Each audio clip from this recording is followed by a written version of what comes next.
नमस्ते प्रणाम दोस्तों, मैं अपने यूट्यूब चैनल सिंगर मोना में आप लोगों का स्वागत करती हूँ। दोस्तों, मैं आप लोगों के बीच फिर से एक विवाह गीत लेके आई हूँ। गीत को सुनिए और कमेंट करके बताइए गीत कैसा लगा। अच्छा लगे तो वीडियो को लाइक करिए, चैनल को सब्सक्राइब करिए और मेरा सपोर्ट करिए।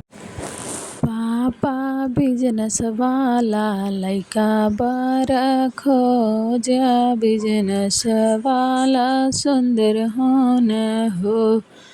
पापा बिजनेस वाला लइका बड़ा खोजा, बिजनेस वाला सुंदर होना हो। बेटी बिजनेस वाला लइका होना सुंदर, दहेज कर ढेर होला हो।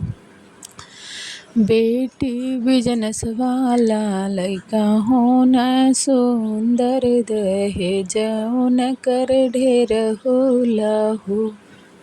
पापा खोली दिहा मम्मी का तिजोरिया, दहेज कर पूरा हुई है हो।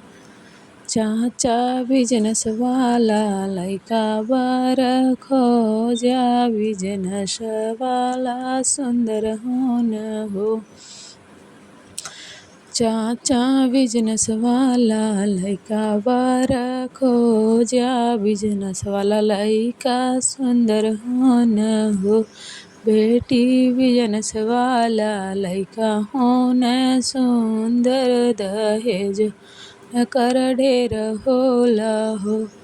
बेटी बिजनेस वाला लइका होना सुंदर, दहेज कर ढेर होला हो। चाचा खोली दिहा चाची का तिजोरिया, दहेज कर पूरा हुई है हो। भैया बिजनेस वाला लइका बड़ा खोजा, बिजनेस वाला लइका सुंदर होना हो। भैया बिजनेस वाला लइका बड़ा खोजा, बिजनेस वाला लइका सुंदर होना हो। बहिनी बिजनेस वाला लइका होना सुंदर, दहेज कर ढेर होला हो। बहिनी बिजनेस वाला लइका होना सुंदर, दहेज कर ढेर होला हो। भैया खोली दिहा भाभी का तिजोरिया, दहेज कर पूरा हुई है हो।